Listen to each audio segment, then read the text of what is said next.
Burnouts. I am your host, Christian Felipe, aka Fired Up Felipe, aka the Chief Burnout. Thank you for tuning in once again. Please make sure to like, subscribe, drop a 5-star rating, comment, share it with your friends, all that. Today's pod will highlight why, even though the Heat may have got Detroit pissed on, I am not pissed off. We'll wish Duncan one last happy birthday, but no more. Then we'll jump into some NBA Cup dates with the Heat making the quarterfinals set to face off against our South Florida rivals, the Orlando Magic. We may or may not say some things that'll upset the Magic fans out there. And last but not least, we preview the upcoming games against the Clippers and Mavericks. 2 rematches, one at home, one away, both hopefully resulting in dubs. Oh, and we also talk about if the Heat should trade for James Harden. We'll get into all that and more after this.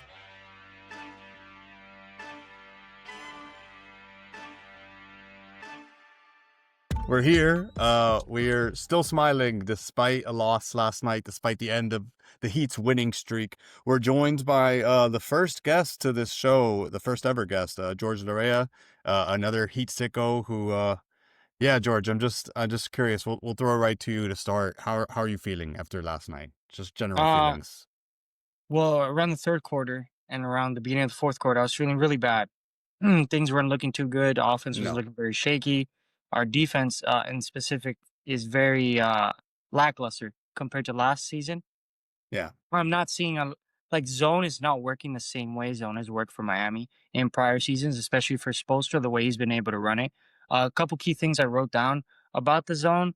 One thing is that I've noticed they give up not just a lot of threes, but it's because there's a lack of communication. So when there's a pass, instead of it being one man closing out, two people from the same zone close out a guy, and then it ends up just being an extra pass to a wide open person.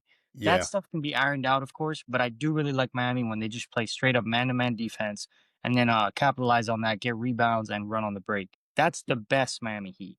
Another thing I did notice is when Bam Adebayo isn't on the floor, there's little to no paint presence at all. There's like nothing deflecting teams from driving to the paint. Khalil Ware, he's really good. He's really tall, but he just doesn't turn defenders, like he doesn't turn shooters away. People are not scared to attack the rim against Miami. When Bam's on the floor, people think twice. But when Bam's not on the floor, it's open season on anybody.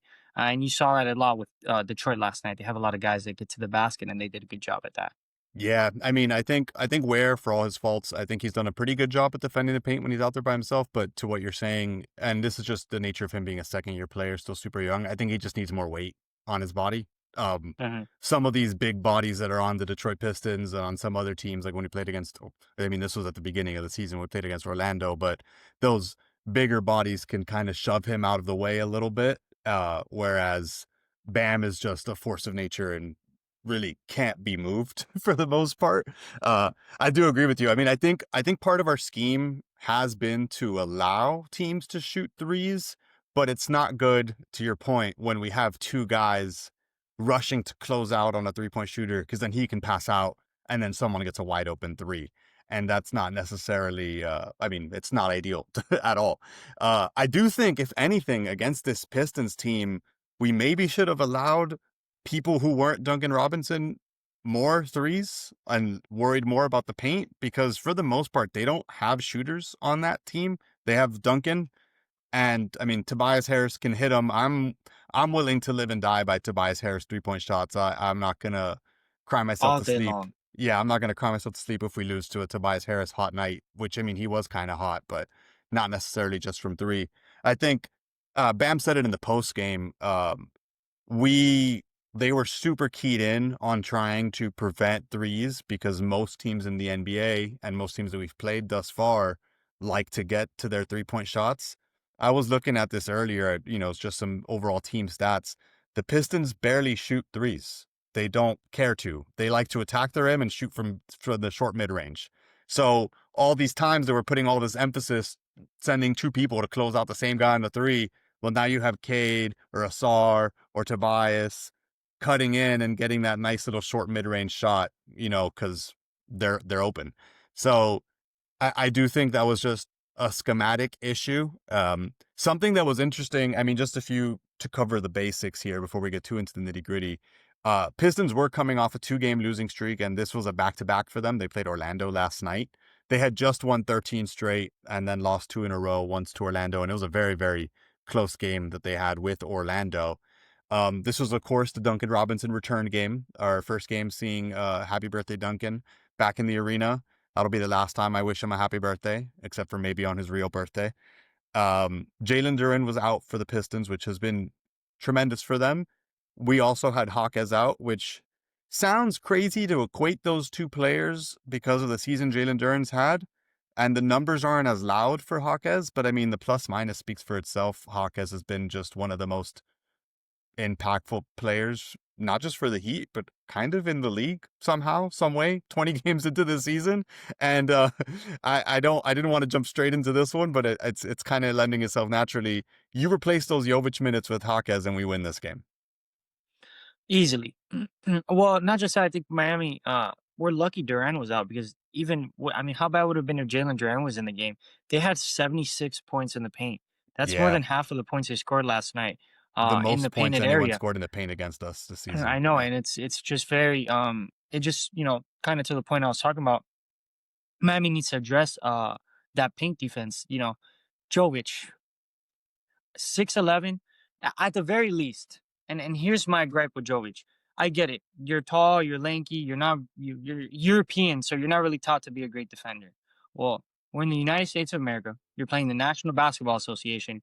It's time to tighten up. No, no, no, I'm serious. Because No, what no, I yeah, think no, you're about Jovic, it's it's okay that you don't play. People are bad at defense. That's like not that's gonna be a thing that happens. But Jovic is 6'11". yeah. Please, please, please. Just put your arms up. Just put your hands up. I promise you. I Use your promise. You're body. taller than the shooting things, the little shooting dummies that they put in front. You're Yeah. taller than them. Just put your hands up. But when people are driving and he's got his hands down, it makes it very easy, especially when you got guys like Cade Cunningham. And here's where my gripe is: we're gonna need him come Friday against, and we'll talk about the game against Orlando Magic. Yeah. But just to allude to that game, what Cade Cunningham was doing last night and Jaden Ivey just getting to the basket and cruising through is exactly what Paolo Banchero is going to do if he comes back on Friday. So Yeah. that's kind of why my big issue with Jovic is there's no effort to the defense. Like it- he just wants to go play offense, and then if he sucks on offense, you got to sit him down. And it's like a cascading thing too, because Jovic is the backup big. Like we have Bam and we have Ware, and they're staggering those minutes, but we're forced to stagger them even more because Jovic has been unplayable. Like, Absolutely unplayable. So it's tough. So you always have either Bam out there by himself as a big or Ware out them by themselves as a big. And sometimes we've been playing them together and it's worked in limited minutes. I mean, in this fourth quarter run, we went on a run with just Bam out there by himself. And even at the beginning of it, Ware was out there by himself and they swapped them. And so we've proven that we can do the small ball thing, but it's really nice, especially against teams like this, to be able to put two bigs out there. And we literally just can't, because if we play Bam and Ware together, then who comes in when they sit? And I mean, even Kershaw Johnson would have had a bigger impact last night than Jovic probably would have. Jovic played 10 minutes last night, and they were impactful because you could tell how bad he was playing. How many? Let me look up really He quick. was a I have minus the 15 in box. 10 minutes. He Let me had look up. 5 turnovers in 10 That minutes. was just about to allude to that. The turnovers, like it just The stood two out. back-to-back turnovers in the fourth quarter, they pretty Dude, much fourth quarter. they full lost court us the press. game because we still got really close after those turnovers when No, of Spo course. subbed them out. But we were on a little run. I think we cut the lead down to like 13, and then Jovic back-to-back turnovers. They got it back up to like 19, and it's like Fourth quarter, full court press. End of the game, you inbounds the ball, and the guy takes it. I get it. What are you doing? Second quarter, turning the ball over on an inbounds. What are we like? Come on, Joe. There's these small things. it was. Yeah, I think Miami's outperforming. Like he knew what the offense is. I'm pretty sure Jovic knows what the offense is, but it's just working faster than he is. yeah. I don't think he can Everything put is the ball going on the at a ground pace like he's we still not wanted him used to. to. But defensively is really my worry because when you're that tall, when you have that wingspan, all you got to do is put your hands up, man. You're just a physical presence. Like naturally, you're naturally a physical presence. Maybe whatever, you're gonna get back down in the paint. I'm fine with that. Please, just hands up. That's all we need. And people would probably miss a couple more shots. That, and I do want to give a shout out because I can't stop shouting about Davion Mitchell, man. What a man! What a guy, dude. The guy just plays amazing defense. He shoots bad and he just doesn't care. He just goes out there and facilitates the basketball. No, and the Um, steals he had in the fourth quarter, I mean, yeah. like putting his body on the line, throwing Mhm. himself on the floor on some of those blitzes they did on Cade, like, He, Hero what a and guy. Powell, the best scoring backcourt in the NBA. What do you think? So I'm glad. Do you know, there's been, and I get it, but I think it's misdirected anger. There's been a lot of hero hate on the internets lately because this is Hero's third game back from injury, right? The first two games that he was back, we won, yet people were still upset because the pace was slower in the first game, because Powell wasn't going off along with Hero because they looked ugly, not taking into context the fact that the Mavericks, despite them being terrible on offense, are one of the best defenses actually in the whole league. And I think out of the 20 games or near 20 games they've played, I just heard this stat earlier today, 15 of their games have been clutch games. The Mavericks are keeping the games close. They just can't score to end the game because they don't have a point guard who could really facilitate the offense. So again, that's taking that out of context. The Or Bucks someone to game, score. yeah, the Bucks game I think was just a mismatch issue with Miles Turner kind of getting whatever he wanted, but people were blaming that on Hero when in both those games Hero was pretty good and he still doesn't look like he's fully formed yet. He still looks a little slower than he has been because the foot is still bothering him. But in this game, to your point, best scoring backcourt, Powell, 28 points, 9 of 16 shooting, 3 of 6 from 3, 7 of 8 from the free throw line. And Tyler Hero, 6 of 17 shooting. Cold night for him, but 6 of 11 from 3. He heated up there in the fourth quarter. And 4 rebounds, 2 assists, 1 block from Tyler Hero, by the way. 24 points. I mean, look, and again, this is something that I was seeing on Twitter's. People were pointing out that Tyler Hero was a minus 18, the only person with a minus in the starting lineup, right? You're kind of avoiding the context here that when the starters got subbed out, so in the first quarter, we were tied 23-23. All the starters except for Tyler Hero got subbed out. All the bench guys went in. Right after that, the Pistons went on a run and we lost the first quarter 23-36. Is that Tyler Hero's fault that when all the starters got subbed out, he was the last guy left in and the Pistons went on a run? Sure, he's still someone who they hunt on the mismatch. Sure, like he's never going to be the best defender on the court. But he was on the court when we went on that fourth quarter run. So I just think people are like so ready to like get mad about something that they're not seeing like this is his third game back from injury. And it's already, you're seeing it. They need some time to gel. Tyler's never played with somebody like Norman Powell. Really never. The star he played with before this was Jimmy Butler, and that's a completely different. It was a completely different offense, a completely different play style. That's gonna take a little bit of time. Give Yeah. it some time, but it might be. I haven't thought about that too much, but Tyler Hero, maybe. since coming back in these 3 games, 25 points a game, 5 rebounds, 3 assists. Okay, Okay, 54% from the field, 50 from 3, 100% from the free throw line. what are we talking about here? What are we talking about It's here? 3 games. But what are you talking about? This guy's got a messed up foot and he's shooting 50, 40, 100? Sorry, 54, 50, 100. This guy's shooting a stupid numbers. People are mad that he wasn't closer on No. Cade Cunningham when Cade hit that midi to ice the game. Uh, And look, sure, that's He's Cade not a Cunningham though. defender, though. And that was, man, that was a good shot. Like that was Hey, that's the best point guard in the league. that might I mean, I'm with you, dude. I I mean, I was understand people like really don't want to give Detroit credit. They're not number 1 because like they ran on a 13-game winning streak and got lucky. No, that's a really good basketball team. It's a Cade really good Cunningham is coached really basketball good team. at basketball, man. And Cade Cunningham, Anthony Edwards better watch out, man. Cade Cunningham is coming for that crown, that young player crown. Dude, the thing is, his ability to play slow, to play fast, to read the field, to make the right pass. He's a 3-level scorer. Sure, his 3-point shot wasn't really falling today, but you still have to guard him from there. And he's so strong. He doesn't look like he played in like American basketball. Like he looks like he played overseas growing up. So he's Like so smart. It's yeah, just he's so smart. He's so like methodical with everything. And dude, but when he turns it on, like to lock in at the end of the game, I mean, he's just so yeah. good. That's the thing too. Like, look, we lost to the Detroit Pistons. We The lost to number the 1 Detroit. team in the Eastern Conference, by the way. We lost to the Without Detroit our Pistons. without the 6th man of the year, by the way. You know? Yeah, it's they're a good team, man. Cade Cunningham is making an argument to be all NBA, straight up first team all NBA. He might be this year. Like, there's going to be an argument for it. Well, he's And gonna be in the MVP conversation too, I think. if they This keep on dude, this he's streak, ridiculous right he's now. gonna get votes. He might not win it, but he's gonna get votes if they keep winning at the rate that they're winning at. I mean, yeah, he's spectacular. As much as I don't like watching the Heat lose, I enjoyed watching Cade Cunningham play basketball. 28, He's 6, and 9 on the season for Cade. yeah, he's really good, man, and that's That's why like I like. LeBron James numbers right there. And I was looking at it too, right? So on that last shot that Cade made to ice the game, he got a screen going left from Asar Thompson. I Hmm. looked at, and this was one of the things I was watching right before we recorded. I looked at every field goal attempt by Cade, and on all of his drives, 12 of them he went left, 6 of them he went right. He likes to go left, so he got that screen going left. Tyler cheated. He overdid it, and he went over to the left side. Cade denied the screen, went right.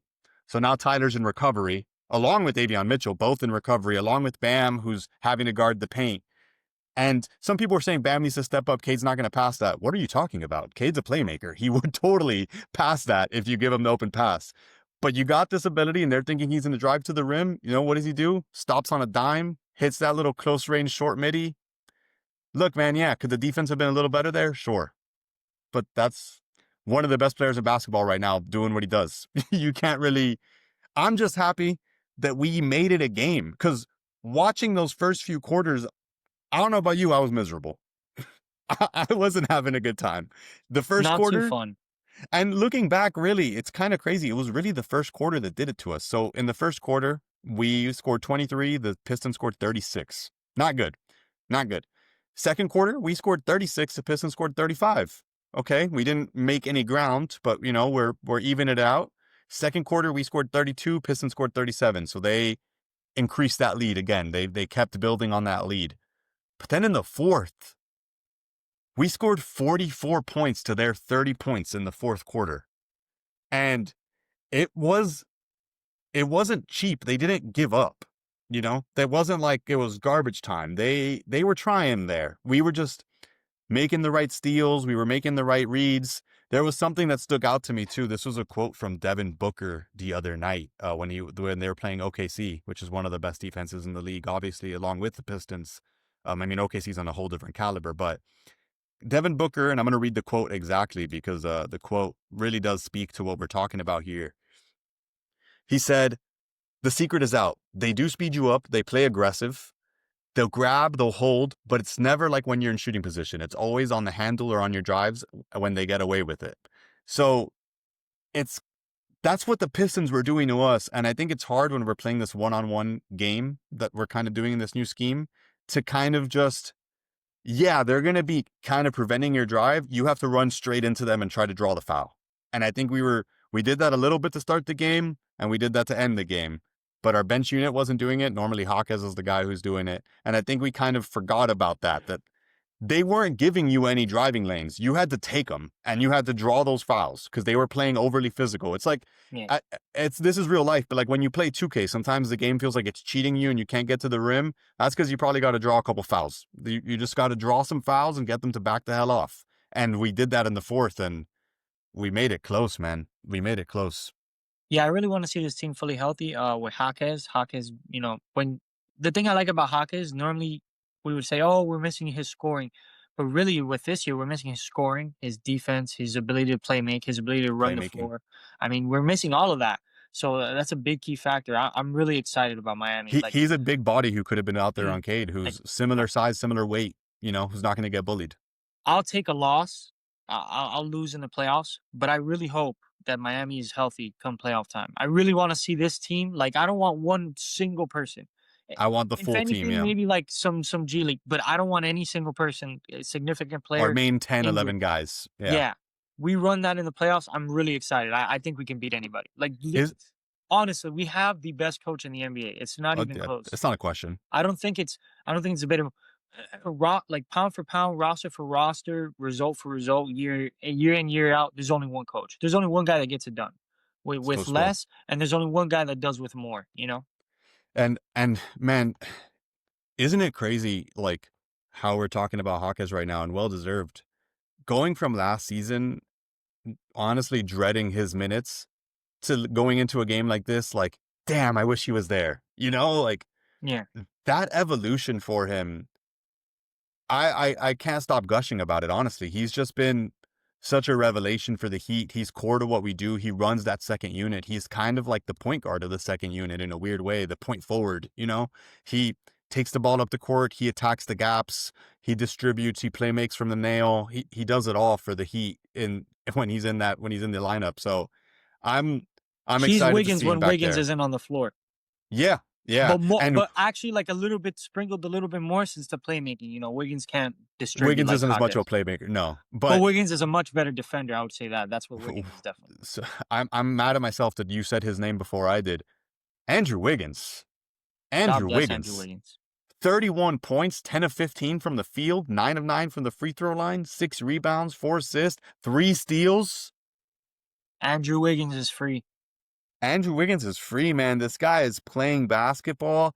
He he had some really, really, really good possessions late in that game and even early in the game that was keeping us in the game. His drives, his willingness to attack the rim, he kept us in there. It's tremendous, man. I really do think we were a Hawkeyes away from winning this game, and Yeah. it would have been a different game, obviously, if they had not Jaden Ivey, I'm sorry, Jalen Duren.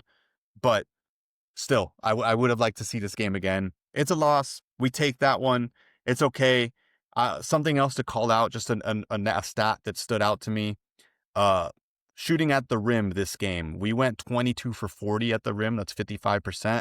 They went 31 for 47 at the rim, 66%. That makes a big difference when you're only shooting 50% at the rim. You'd hope that's a little bit higher when you get to the rim. And then even worse, and this is where Hawkes shines, we shot 37.5% from the short mid-range. They shot 64.7 from the short mid-range. So we went 6 of 16 from that range, and they went 11 of 17. So a couple shots here, a couple shots there.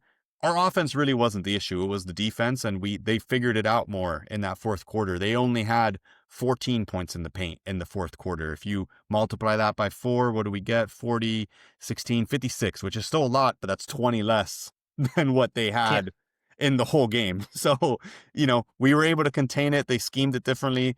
Spo figured something out and was able to come back and do something here. Like Bam said in the postgame, we're going to see these guys again. We're going to see them again. January 1st, I believe, is the day we play them. I'm hoping that they attack Duncan more. I felt like we were not attacking him enough when he was out there. I don't know if it was them not wanting to abuse their friend, but he's not on the team anymore. He's not a friend anymore. Whoever's got Duncan on the mismatch, take it to his chest. You know what's crazy? Sitting in his house, drinking a glass of wine, maybe beer. I don't know what he likes, but Rick Carlisle just throwing it against a wall and being like, "How the hell did they take my flow, copy it, and make it better?" Like Yeah, I mean, Miami last night literally reminded me of the Pacers in the playoffs last season. Just a comeback out of nowhere, threes sporadically, and just yeah, I think it was like a minute and 37 seconds left or 40 seconds left, and we were down 10, and we still came back. And had it not been for like some a BS foul call, we probably would have been able to go ahead and still be in the game. But it is what it is. It's a great it, game. I'm it, very it, happy with Miami. it The was a great direction we're game. going.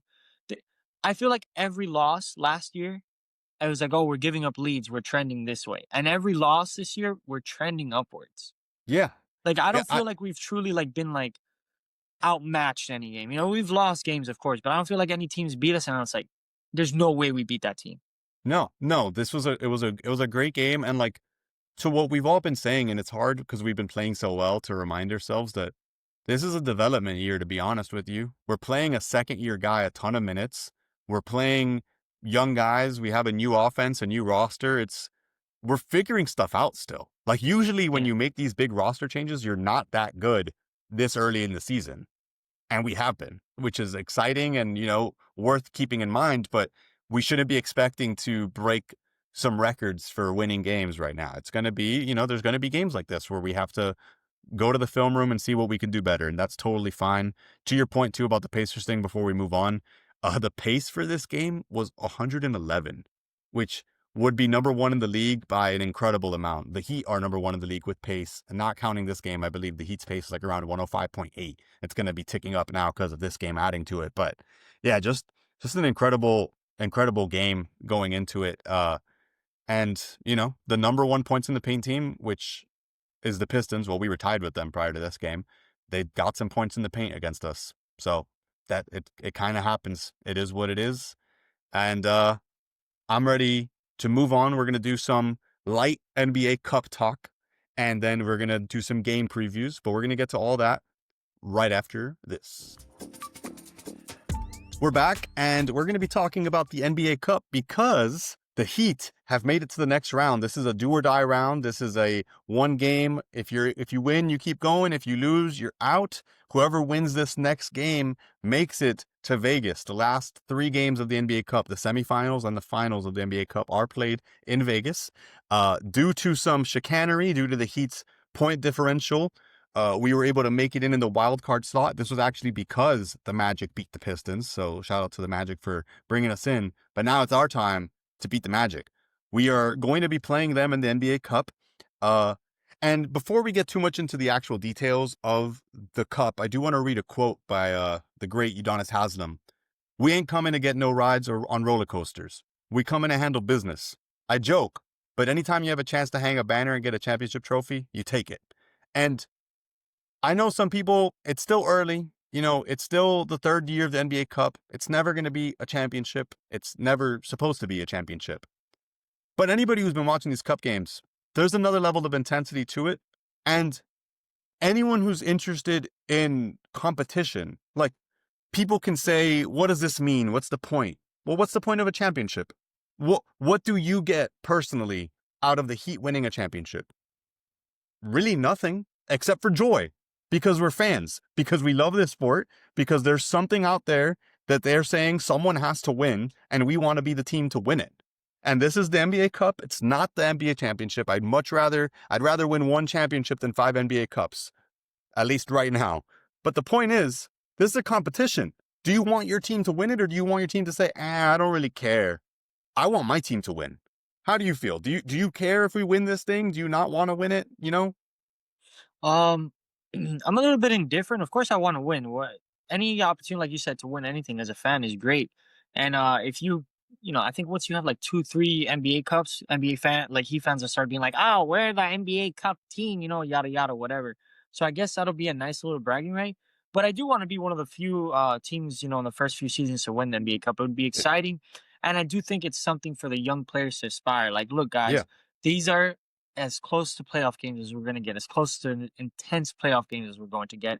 And you kind of get that experience, that gritty experience. I think going into this week, we're playing, well, we'll talk about later, the Clippers and the Mavericks. I like those 2 little trap games before the yeah, big cup game on Friday.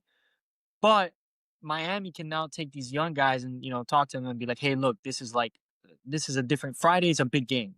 the Put lights some are meaning bright. behind it. And that way you prepare yourself for come April, come June, things of that nature. Yeah, I'm sorry. Come the end of the year when you need to really lock in and start winning these basketball games. I think it's important to build this early on. I want to win it because, of course, I want to go online and tell whoever we beat, like, hey, you could have had it, but we won we it. won it. Yeah, So, yeah.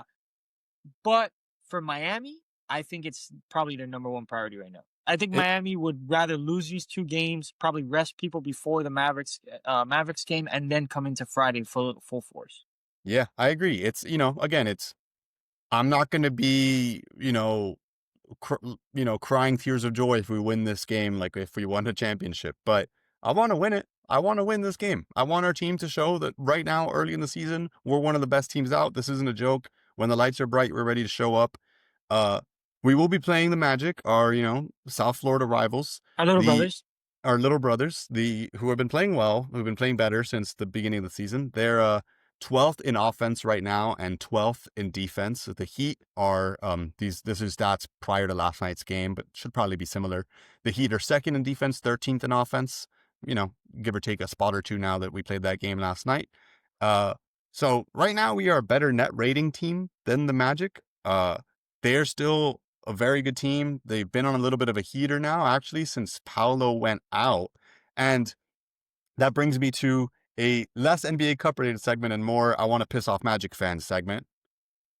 Should the Magic trade one of Paolo or Franz? And before you answer that question, I want to just throw some stuff at you. I was doing some deep diving yesterday. I had some extra time on my hands. I really wanted to, if I'm going to piss them off, I'm going to do it right, right? Uh, when they are on the court together, when Paolo and Franz are both on the court together, they do shoot a tad bit better. Their shooting percentage does go up, but they score much more when they're by themselves. In games where Paolo was off the court, but they were both available, Franz scores 5.5 points more per 100 possessions.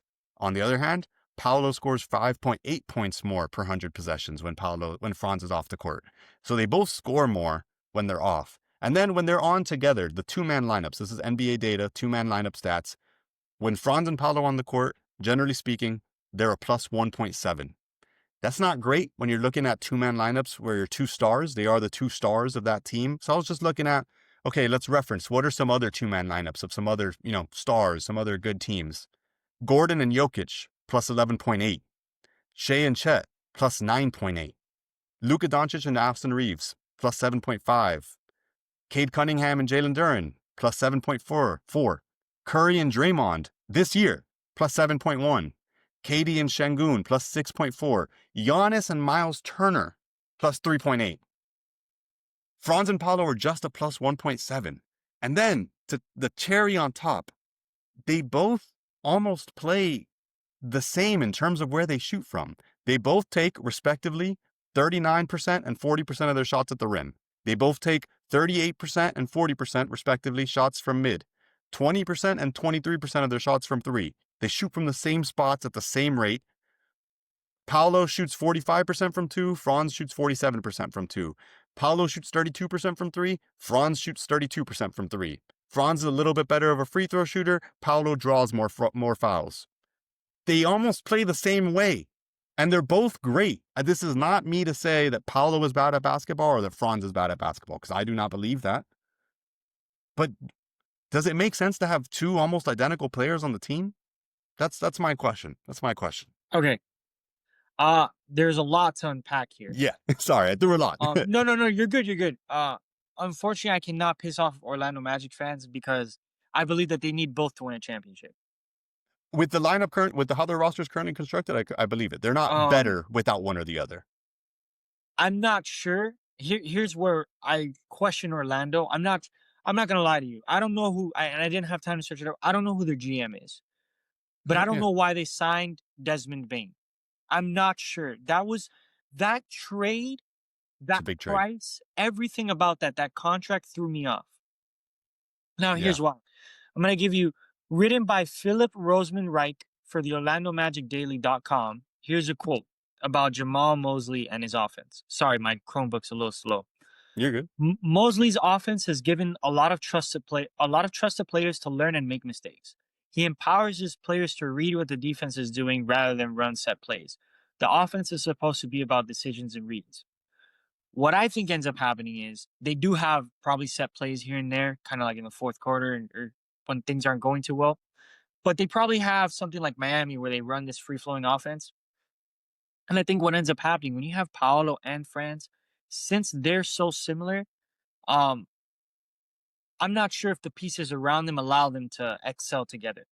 Yeah. I think it's more so the pieces around Paolo and Franz, because I really think you take one or the other and that team completely crumbles.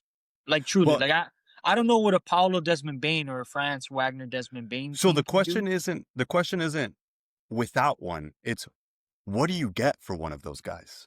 Oh, what do you get? Yeah, like if you traded Paolo or Franz, and then built around the one who's left over. I mean, I don't even know who they would. Like, I don't know who Orlando Magic fans like more between those two guys. But I'm imagining they're worth a lot. Like, if you put Paolo on the market, there's going to be some bids. People are going to throw some stuff at you. Man, dude, who do they? If I got a call for Paolo Banchero, being like, "Hey Pat, Paolo Banchero on the line. What do you want? When do I ship them to you? Get Adam Silver on the line. Get Adam Silver on the line. We're doing this right now." That's what I'm saying. Like, you're not just taking one off the team. You're taking one off and you're getting something back. What do So you get back?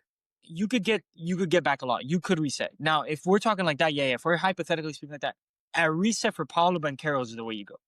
Yeah. Only because you can get pieces for Franz. But what you can get for Paolo Banchero, you get You back could get, what you got for what you gave up for Desmond Bain and all this other stuff. Here's what Orlando and I don't think Magic fans are thinking about. Let's say the Magic for the next 5 years are competitive in the playoffs, but they never win a championship. They don't own their first round pick for the next 5 years. yeah. Or at the very least, they had two and then now only have one or have none. For the next couple years, they've lost 5 picks. And they did that for Desmond Bain. My question is, they have Jalen Suggs. No, Jalen Suggs is not their point guard anymore. He still is. I mean, Yeah, I don't yeah, know if he play. Yeah. yeah, he's still like He just plays Jalen limited Suggs is the minutes. point guard.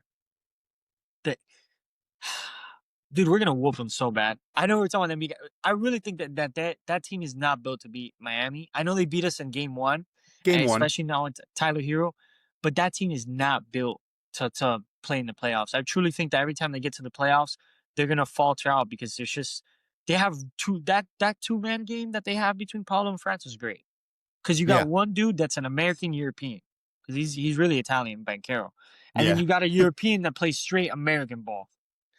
So it works, but excuse me. What I would like to see for Orlando is if you do trade one of them, it's got to be Paolo. Has to be. I mean, like Or Desmond Bain again. you're talking about trade Just, returns. just You could get probably more than a Trae Young, more than a LaMelo Ball for Paolo. what?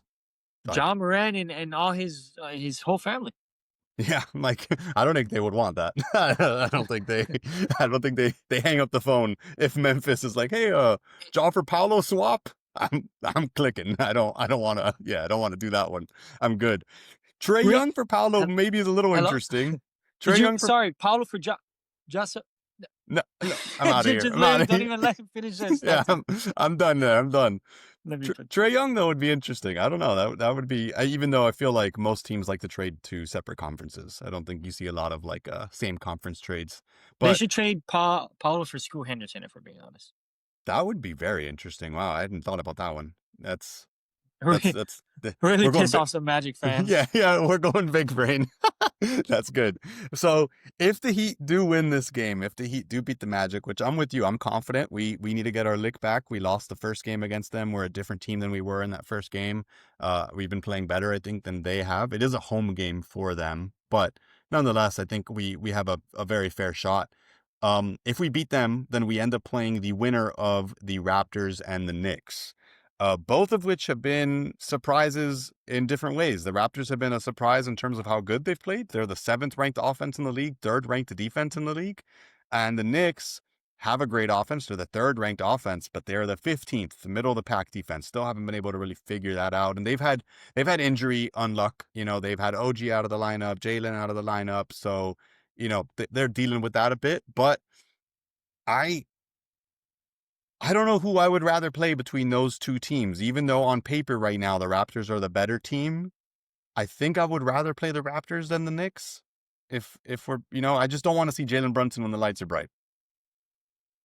Personally, in a one game, it's not a series. Well, I want to see Karl Anthony Towns against Kello wear pissed off since he gave like 47 rebounds at one game. That Let's is not a good forget point. That is a good that's a point. big game for Kello where I think Toronto too. They're on a hot streak. If they beat the Knicks, they continue their hot streak. I'd like to end it. That'd be very fun. That'd be very That would be nice. Well, fun. that's also considering if they continue it throughout this week and into next week. Yeah, red But versus red Toronto team crime. has been playing surprisingly well. We sat here and we laughed when they said, "Oh, 37 and a half wins." They think we're not going to win more than Toronto. Well, shit, they're going to win more than 37 games too. Yeah, I guess people were right. I guess Toronto is as good as Miami.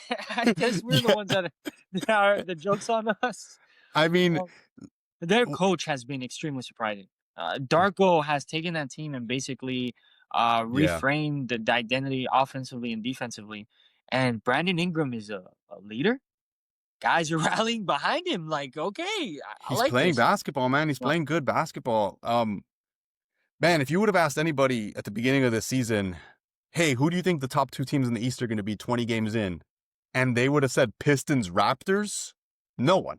Nobody would No, have said the top two teams in the East for sure, Pistons, Raptors. no, without a doubt, yeah.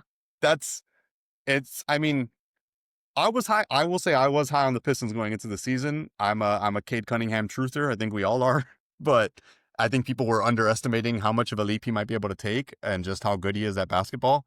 But yeah, the Raptors took me incredibly by surprise. I'm excited to see us play against them for the first time. So maybe it will be in a cup game. Maybe their first game will be them beating the Knicks and taking it from there, which is tonight. They Raptors actually play the Knicks tonight, but I don't think this is a cup game. I think they're just playing. No. So the Raptors and Knicks play tonight at 6, and then they play again in a week. And that'll be their cup game. So that is pretty interesting. They're gonna get a little preview against each other and then play Tonight's gonna again be once a more. good game to watch. Yeah, that's pretty exciting to see them test each other out. But yeah, man, I'm excited. I'm hoping that we can do this. At the end of the day, though, I will say, when you're looking at the NBA Cup standings, and let me pull that out, I do think that this is probably going to be OKC's cup. They made it to the finals of the cup last year, and man, they're just on a roll. They're just on a roll, and it's really scary for everyone.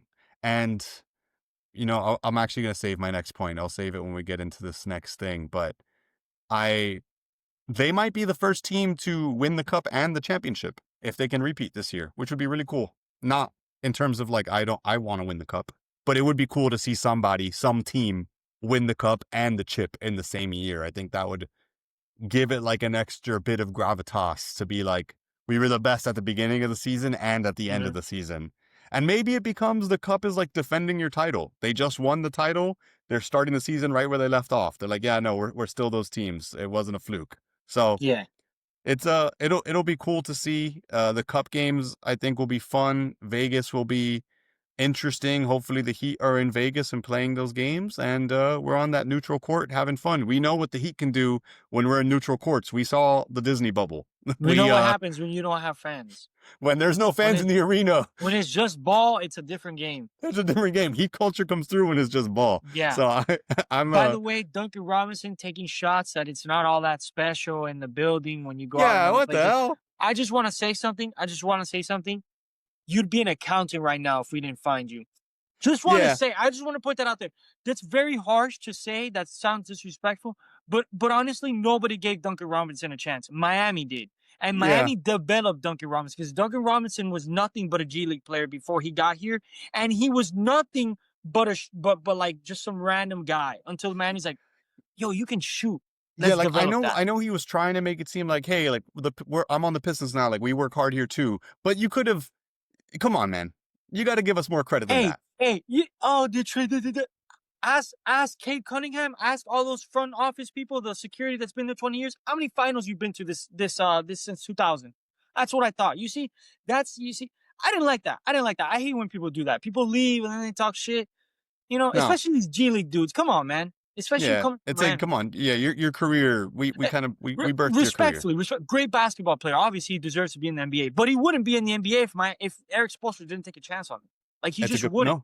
No, legitimately just would not be in the NBA. We don't gave take him that shots shot. at the franchise. They didn't even give you a chance. You didn't get drafted. You were literally brought from the bottom and then developed into a competent NBA player. And became one of the best stories in Heat basketball, really. Yeah, became one of the best. The leading 3-point shooter of all time. Yeah. Yeah, a great developmental story. And guess what? You want to say, oh, Heat fans can say what I want. I'm the number one in 3-point. Guess what? You're the worst defender in Heat history too. While we're at it, that's probably true. You want to take shot? Sorry, I saw that last night because I hadn't seen it since it happened. I saw it last night, and that really pissed me off.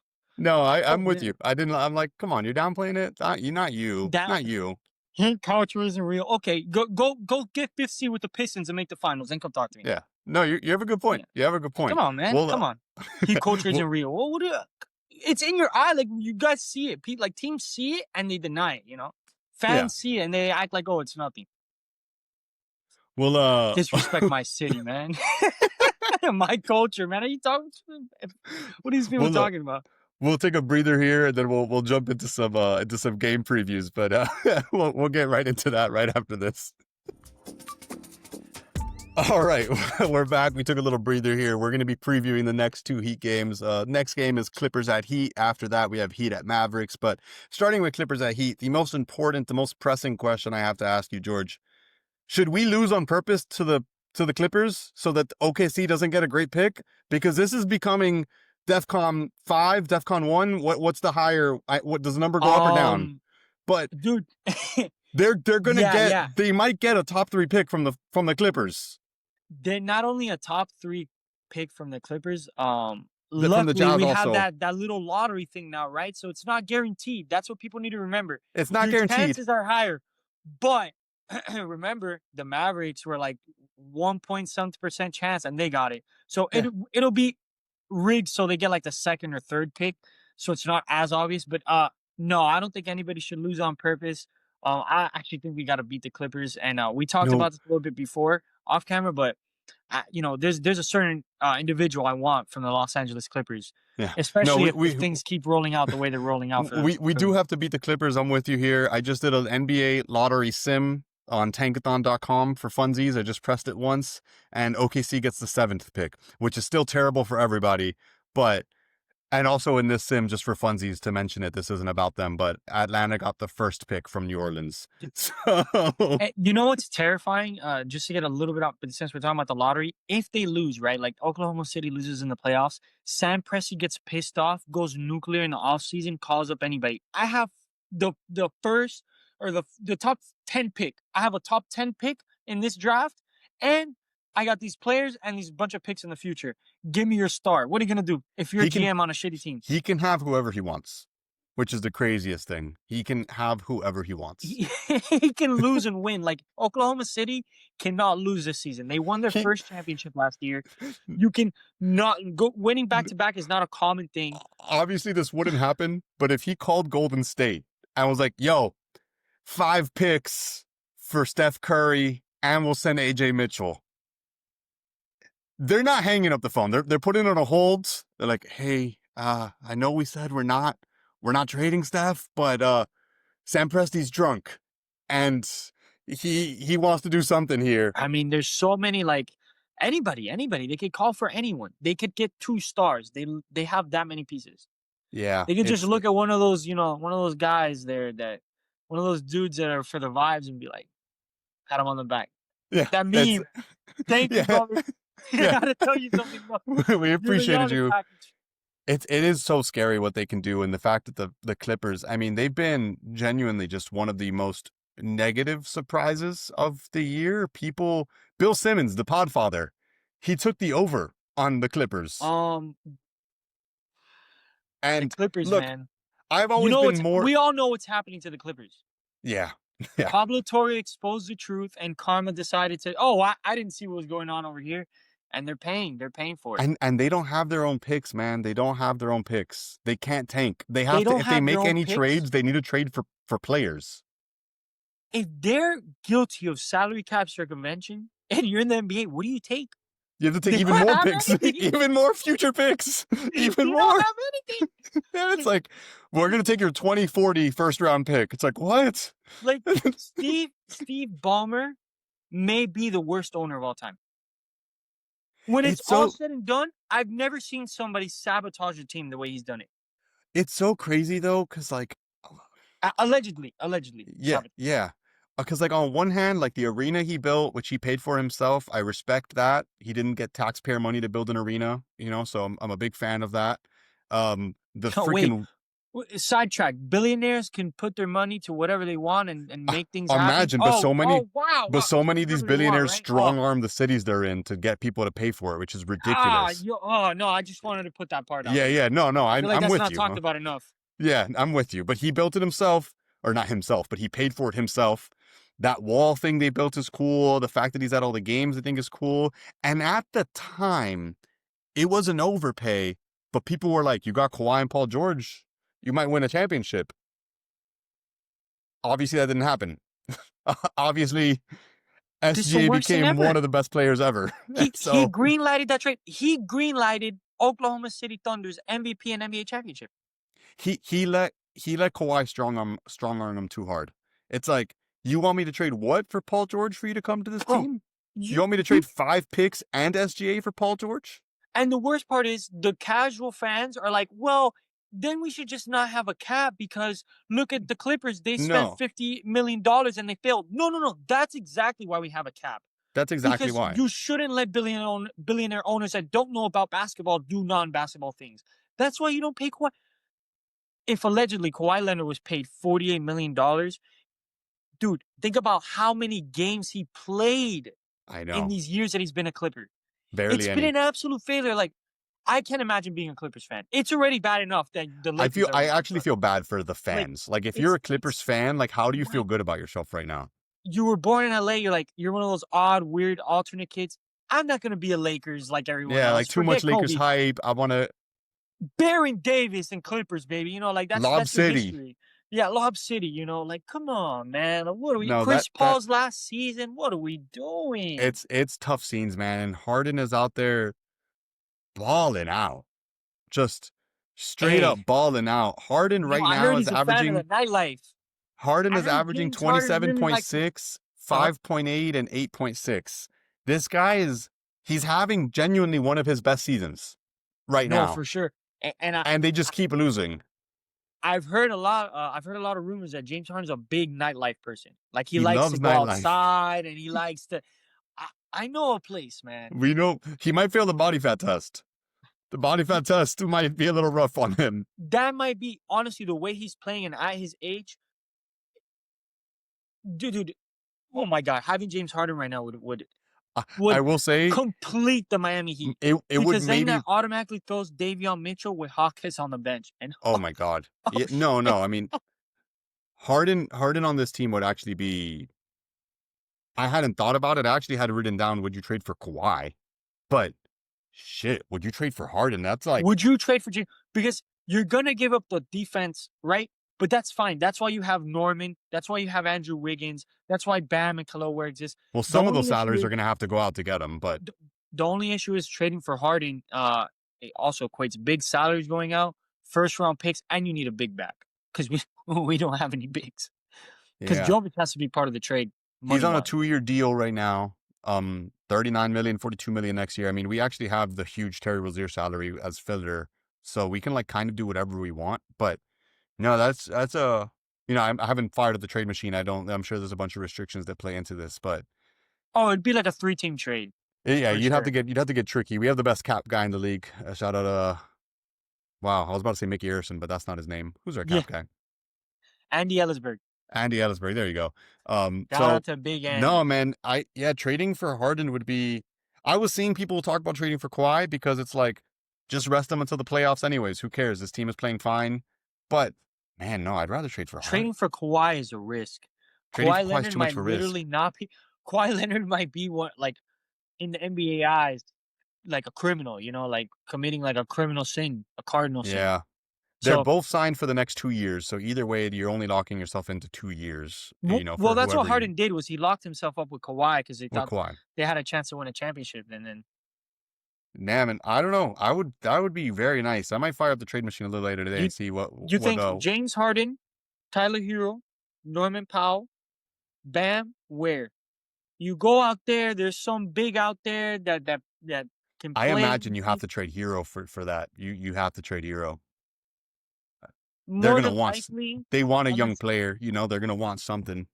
you And took Jovic, you took a couple picks, tossed the picks around other teams to give shit to the Clippers. yeah, But it'd be a tough trade. But James Harden on this team would be cheat code. would be insane. Would be insane. The offense would be, and just the playmaking he has. No, that would be crazy. Dude, I haven't. with what I'm James Harden did with Clint Capella, what he would do with Khalil Ware, Kalower and I'll Bam. never The forget lob that, bro. threats. Yeah, Clint Capella owes James Harden a smooth 40-60 million. I would say it would. it would it would hurt my brain a little bit because I spent so much time defending Dwayne Wade when some people were like James Harden's a better shooting guard than Dwayne Wade. But then Harden plays for the Heat, and then if he helps the Heat win, it's just like it would really. I'd have to now be defending The Harden. It would hurt me. One of the things with the shooting guard conversation that I always like to remind people, I get the stats matter, and I do get that James Harden is an absolute, probably the greatest offensive player of all time. One It of them, might yeah. might be One of him them, or Kevin yeah. Durant, whatever. At his peak, he was, yeah, I mean, Apples and oranges, whatever you want. I don't really care. But yeah, he's one of them. He is one of yeah, them. yeah, he's on the list. But those three guys, Michael Jordan, Kobe Bryant, and Dwayne Wade, I know for a fact can go make the shot to take the lead, and I can tell them to go on the other side, And and they I can need you lock to you lock up. the other guy up. Yeah, Dwayne Wade, James what, the Harden most can't blocks do for any that. shooting guard ever? And that's the thing. No, what James Harden can do is James Harden's on the Mount Rushmore of shooting guards. I'm not Yeah. mad at that. If you have Harden over AI, I think that's like common now. I think Yeah, that I should mean, be the normal thing. AI is more AI like should be a, 5 now permanently, in my opinion. he's like a figure in terms of like how he like changed basketball, and the style and the influence, but like But he's more James Harden changed the influential. rules. Yeah, James Harden definitely They changed the literally had to rules. change the rules. They're like, "Hey, bro, you're too good, Yeah, like you're figuring something out here that's not. dude." Oh, and just to give myself a caveat, Michael Jordan has more blocks than Dwayne Wade in regular season only. In regular season and playoffs, I think Dwayne Wade has the most blocks, if you're counting that. So, Yeah, yeah, D Wade's the just most blocks by a guard, I think, in total, like in totality, playoffs and regular season. I'm pretty sure. yeah, I'm pretty sure. But regardless, I mean, it's But Harden that's coming to Miami does bolster. I think it makes Miami the favorites. You figure out a way to I agree with finagle you. the finagle and get Harden here without giving up anyone in your starting lineup. Like if you're talking about James Harden, you can flirt the idea of like Casper's being traded. Yeah. No, Like I mean, if you're talking about James Harden and we're keeping the most of our core, you're keeping Bam, you're keeping yeah, Ware, you're keeping Powell, like you're like giving some stuff up, but I don't know if I want to give up Jaquez. I really don't. I I don't really know, don't. right? Like, isn't that crazy to say? That's crazy to say. Like last season, I would no doubt about Like, it. send him, get him out of If you, here. I would have said that last season, you would have been like, "Come on, George, don't be like that." Yeah, Like, yeah, but what no, are you it's saying, bro? no. I mean, yeah, that would be a lot of fun. I would absolutely love that. I don't But know. Miami, I think these are two trap games, and the Clippers is the first trap game. Specifically, what's a trap is they're really bad, but James Harden is really good. Like, he scored 55 against the Hornets the other day.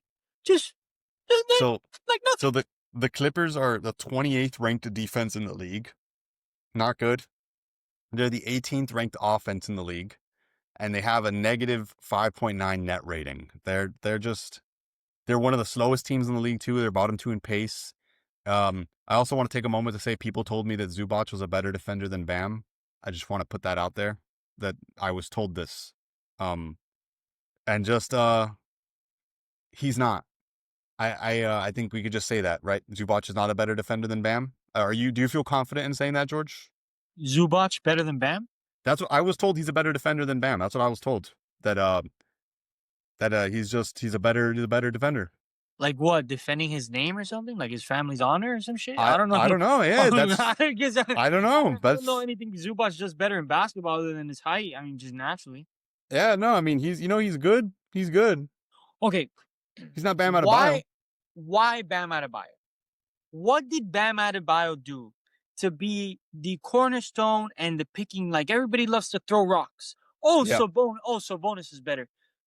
No one that people tell me is better than Bam Adebayo has done anything better than Bam Adebayo. Nikola Jokic, I'll give it to you. Embiid, fuck is Embiid, man? Where's Yeah. Embiid? Where is Joel Embiid? Yeah. His body gave Embiid up. in this magical world where he plays basketball and is healthy is better, Of course, but but we don't that's live the in a thing. magical world. You know what? Availability is an ability, and that's Yeah. exact. And what you just said that's an actual like we're not in a magical world is exactly why when I tell people, yo, Anthony Davis is a beast. Give me Bam Adebayo all day because Bam Adebayo's there all season. That's what you need. That is a factor. That is a factor. Willing to do anything for the team, facilitates the You, offense, yeah. runs the ball up the court.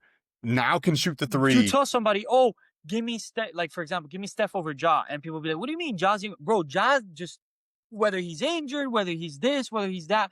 Now Yeah, that I'm like, also give has me. to do with this is where organizations matter, and this is where Yeah, of culture course, that's comes true. in. Because there's no other organization where you go to the strip club and your GM calls you and goes, "I know where you are." There's no other organization that does that. But anyways, that's besides the point. The thing is with man, I lost my train of thought. Yeah, you're good. The thing that they continue to push in the league is that Bam Adebayo is not better than this guy. Bam Adebayo is better than whoever you think he's not better than. Yeah, I'm There's only like, one European big that Bam Adebayo is not better than. Other than that, Bam Adebayo is the solidified the second best center in the league. I don't talk to me about a Chet Holmgren. Come on, man. yeah, maybe Like, not yet. Maybe. respectfully, respectfully, as good as Chet. Wemby, Wemby. Wemby got to play a full season, man. Yeah, His I body. agree. I Hey, agree. He has to play the full season, but you gotta. I don't want Wemby to be injured. But No, me neither. exactly what I'm afraid of is happening. Yeah, Exactly what I was he has afraid to of is play. that body is not supposed to be doing that. Put him in the post for the next 15 years and go win 10 championships. But Seriously. stop letting him think he's Kevin Durant because his Yeah, body like is not Kevin give Durant. him a couple possessions to do that, but yeah, no, it's You know, scary. But actually, Wemby is living proof that Kevin Durant is a unicorn, by the way. Because Kevin Durant is the only 7-footer that can do what he does consistently. he doesn't admit he's a 7-footer, but he is. Yeah, Come on, man. Come on. he never admits he's a That's 7-footer.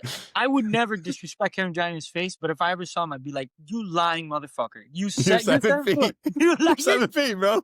I would bring a tape measure out. Be like, no, got him. like I just be like, you're 7 feet, bro. I know it. Yeah, he's a unicorn, dude. He really is a unicorn. You know, But no, man, I just to get back to the game, like it's a trap game, but I still think we win it. Like they're just not a good team. We just lost, so we're gonna want to get a bounce back game, yeah. right? Their offense really is just James Harden. Kawhi Leonard. They yeah, they are the top team in terms of leaving people open. Shot like opponent shot diet. They 32.9% of opponents' shots are left 4 to 6 feet open, 4 to 6 feet from the closest defender. They're the top one team at that. So they leave a lot of open shots.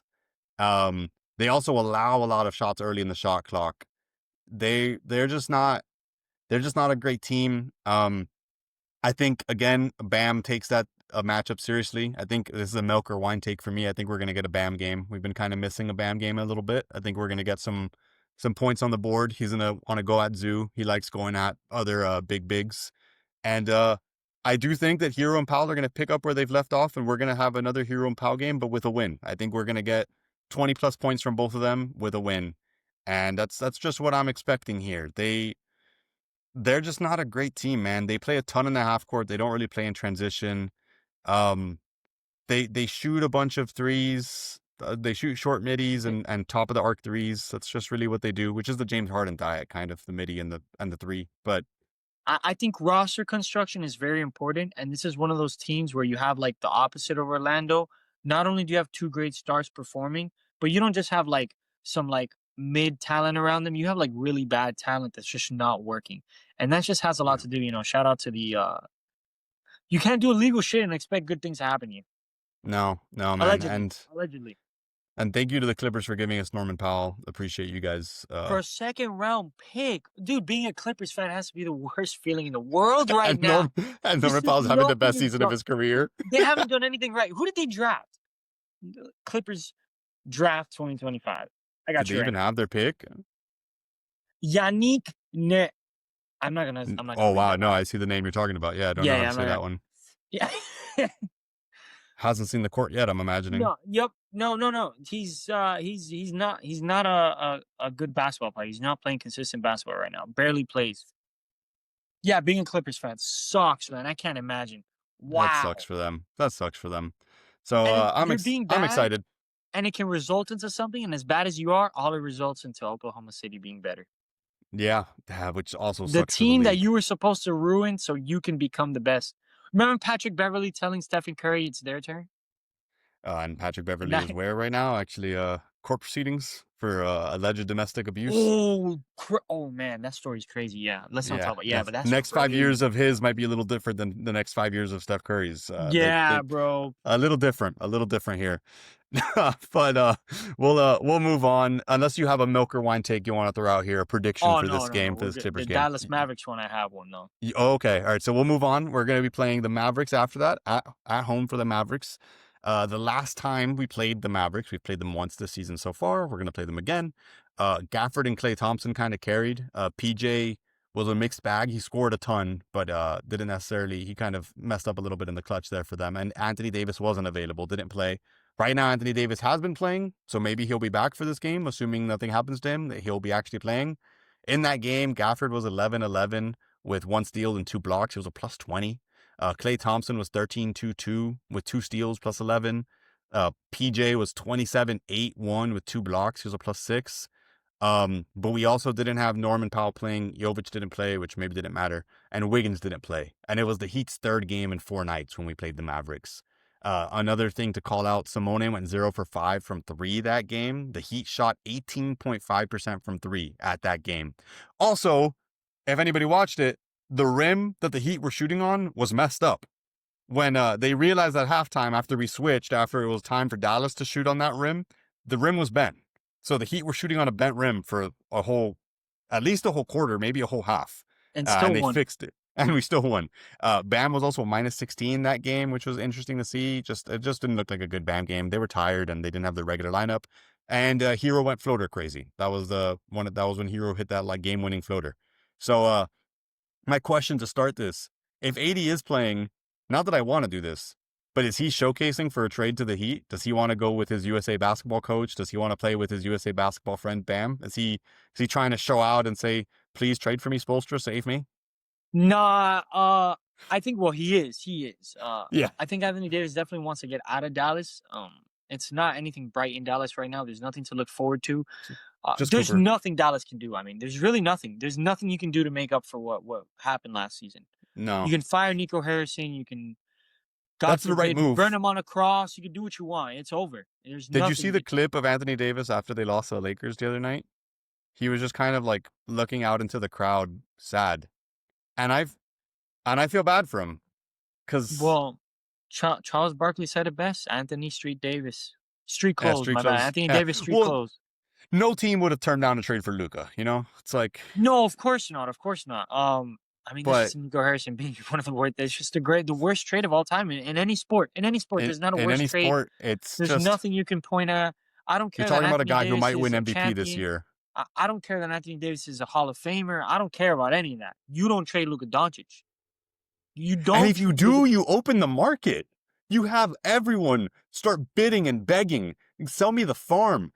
OKC, send me 45 picks.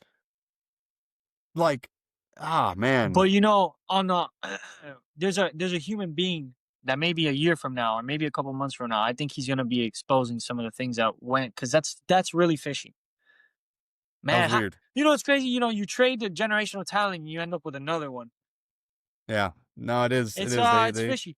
But speaking of the Mavericks, they are the worst. They're, let me see, 28th in rebounding. Sorry, 28th in points. They're one of the worst offenses in the league. They're 27th in assists. They're one of the worst passing teams. Like, they just do not move the ball. This is a team for us to take advantage of. I will say, if Miami wanted a bench player, if things with Jovic keep going bad, and you want to just trade for somebody like matching that contract, Klay Thompson in Miami will be revitalized.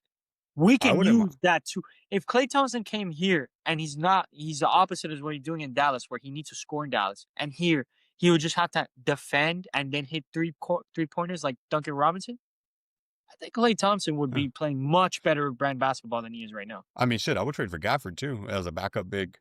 We need bigs. Yeah, I know. We can't. We keep talking about everything, but what we actually. I mean, Klay's a good defender though for his size. You know, he can guard up a little bit, but I also don't know. I think he bought a house in Texas with Meg Thee Stallion. I don't know. I know he's not happy playing for the Mavericks, but like.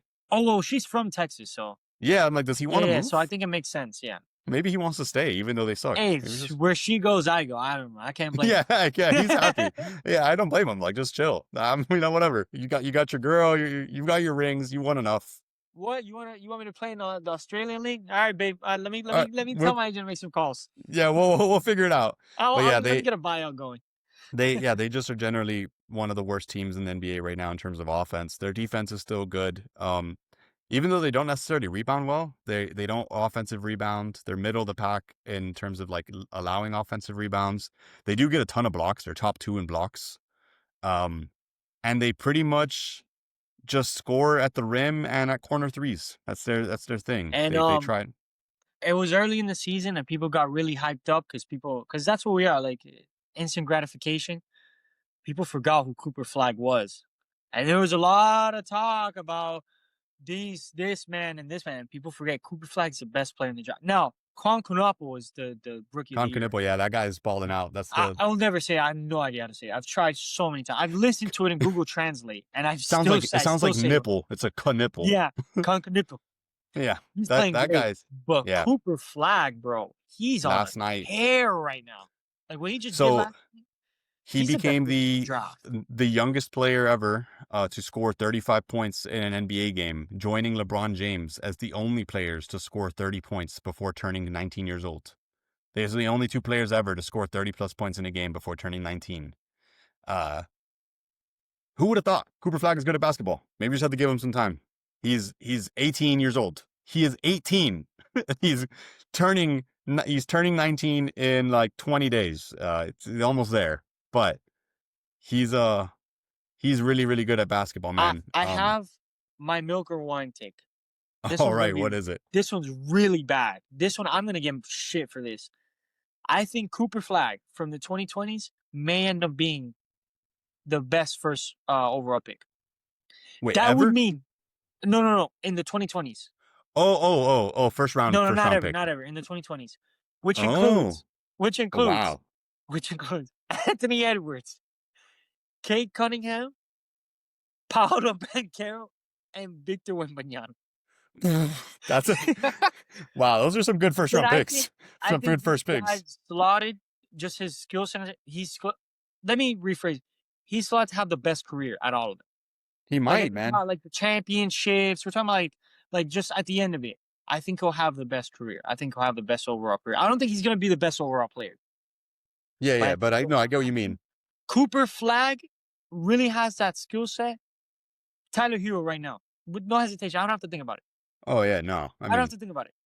If we got Cooper Flag, he's a do-it-all white boy, man. He can do it all. He has that killer mindset too. He's hey, they're talking all that shit. Americans are back. We're back, okay? We're back. You talking about Victor Wembanyama? Listen, the best players in the league, Cade Cunningham. Shy's Canadian. We'll claim him because he speaks English. We'll claim him. North American. We'll claim him. North America. Don't play with us. North America. Cade Cunningham.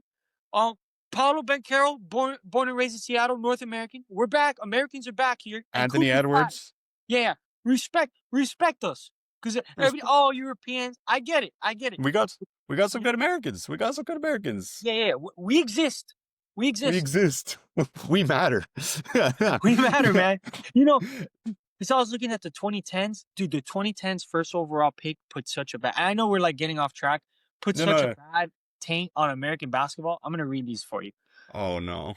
2010. This is not bad. John Wall, Kyrie, Anthony Davis. From 2010 to 2012. Okay. Those are good. Anthony Bennett is the next one. That's 2014, that's a big one. Andrew Wiggins. For what it's worth, your first overall pick. Karl Anthony Towns was next. Then, arguably one of the greatest NBA players of all time, no doubt about it. Ben Simmons. Oh, Australian. Markelle Fultz. Poor Markelle, dude. DeAndre Ayton, and then I can't say this name. I was gonna give him a nickname, Zion Williamson. Oh, dude, American basketball. We're on the come up. Zion and Ja were supposed to like be the faces of the league at this point, and they're not, to say the least. They're definitely not the faces of the league. They are not the faces of the league at all. No, that's making it easy on them. I don't. It's just sad what's happened with them. But playing against the Mavericks, I think the Miami has a really good chance. This is the second trap game in a row that we're gonna have. I think Miami really just has to lock in. I want to see Miami not get into close games. I want to see Miami finally okay, here are the Clippers, here are the Mavericks. This is what they're bad at. Go blow them out. Like, go win by 10, go win by 15. I don't want to be sitting like this.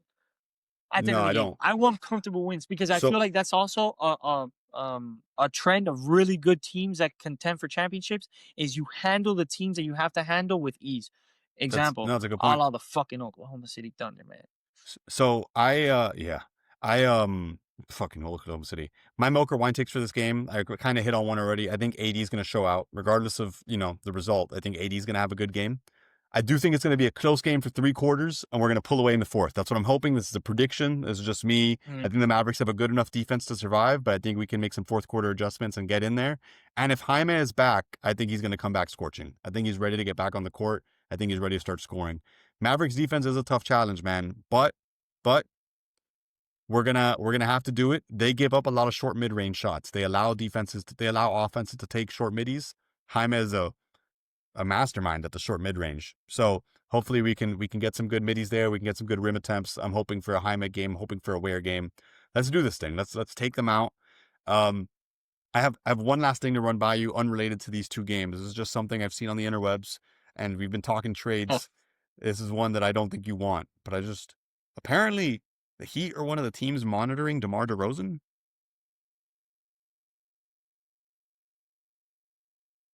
Dude, what is it with DeMar DeRozan and Miami? I don't want this guy that shoots mid-range shots.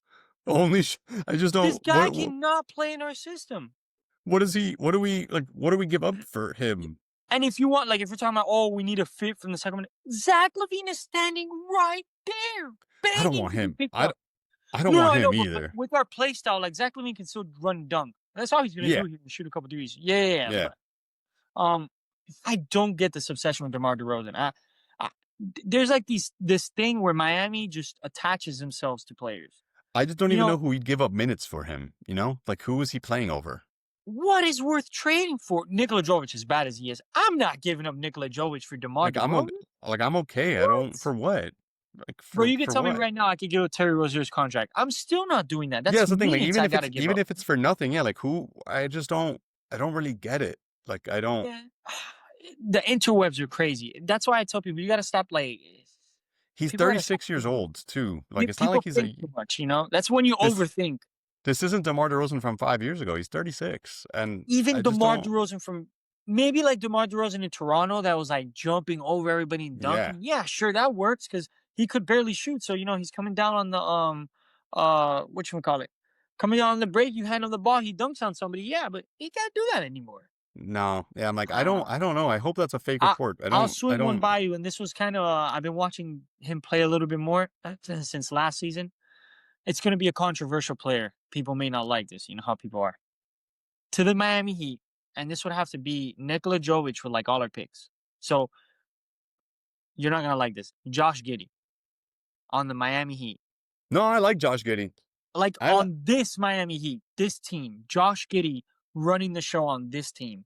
I like Josh Giddey. I don't think the Bulls would give him up, to be honest with you. No. But that's why it would take like Jovic, and you like gotta really like, hey, here's 2 first-round picks. Yeah, because the Bulls are trying to win right now too. But no, I'm a Which you're fan. not going to. We all want to win right now. Yeah, all 30 fan bases want to. But everybody wants to win. Let me be the one to break it to you. You're not winning a thing. Yeah, I'm a fan of Josh Giddey though. I think he's a good player, and he can facilitate really well. He's big for a point guard. I like him. I've never seen such a successful ugly jumper. Because even Sean Marion can't shoot the way Josh Giddey can shoot. I don't know. Again, though, it's like the lineup is so confusing with this team because like he would want to be a starter, and like I wouldn't want to start him. It'd be Giddey, Norman Powell, Hero, and Bam Ware. Yeah, you'd have to do that. The only thing is, any trade we make is either benching Ware or benching Davion. You can't bench or Wiggins too. You're benching Wiggins also, and Wiggins has been balling out. That's true. Nah, you know what? Wiggins can go at the 4. We can send Ware. It's like it's tough. It's like I almost like I don't want to unless it's a trade for like what you're saying earlier, like a Harden or someone who okay, maybe we're making a push for the championship. I don't really want to make any moves unless it's for something like that. Our holes are kind of like very big. Like in this sense, I think we're like pretty low on bigs. But I really think that we could go into the free agent market and find a veteran. I think that's what Miami should do. Maybe Precious. We're sorry. My bad. We'll readjust it. Or just keep giving Kashad minutes over Jovic. Yeah, he can come in and play some spot minutes, but you need a real big. And Jovic needs to move up in positions, up to the small forward, or just running my point guard. But Nikola Jovic at this time period cannot rock with any big in the league. With any of them. I think rookie bigs would bully Nikola Jovic. Like, that's how, I hate using this word, but that's how inept on defense he is. It's frustrating. I don't get frustrated watching NBA players play defense. Like, maybe Duncan Robinson stuff, but those are people that are like, I know are bad. Yeah, but it's like Duncan Robinson foul. Duncan Robinson put his body on you. Jovic, I'm not kidding. I watched him at least 4 times. People drive last night and him do this. The little, the cone. Like, oh, damn, he jumped over me. bro. It's even on offense too. I feel like he's afraid to use his Oh body on damn, people offense. It's saw like, my brother, My Grinchies. Oh well. it's like, brother, you're 6'10", like post somebody up. 16. You're 7'4" when your hands are up. That's Just put your almost at the rim. You know, like just I guess effort. It takes effort, and that's why he played 10 minutes. So, and that's what I love about Spoelstra is he does not play that. Oh, play yourself out of a slump. no. You're out of here. You're Come out of on, here, it's buddy. been 3 games. You've had your chance. Those Um, 2 turnovers and he was out in the Also, fourth quarter. credit to Pat Riley because typically we've been like the past couple years of roster construction has been a bit questionable around Jimmy Butler. And I think he took last year's situation very serious. And he's like, Yeah. shit, I can't be like the old Pat Riley before. Did he go and get us a superstar? No. But he put together one hell of a fucking He team. got us Norman Powell. He took last year and he went to Spoelstra and he said, what can I give you that'll help? Him Hey, and Andrew and got look, together. the Mhm. results of the trade can't even be judged yet because you and I are both high on him. We don't know what his career will be yet, but Kasparis has been playing well in the G League so far. Because He's Farah getting been better playing with well in the every G League. game. And if something were to happen, God, hopefully, before the trade deadline, Terry Rozier's contract gets voided or whatever, that's extra money we're playing with. People need to Yeah, remember that Miami has we $26 million just like just held just back sitting. right now. Yeah, Dude, it's you're like sitting on another star. Terry Rozier's another star just sitting there. another star contract just sitting there. Yeah, that's Like, God, man, that is so frustrating. yeah. Hey, but at least we're not Clippers fans, At least we're not the Clippers. George, thank you very, very much for this wonderful Always a episode. pleasure. We will be we'll be keeping in close contact as we go through these next 2 trap games, but I appreciate you joining here. Any last words, any last things you wanna say to the crowd? Dude, F the Orlando Magic, always and forever. Always and Our forever. little Thank you, our little George. brothers. Because you know what? They're gonna be playing very hard for this NBA Cup. Because still, all these years, all these stars, all these great teams they've had, the only thing they can celebrate is going to downtown Disney. Facts. Yep. Thank you. That'll be it. All right, man.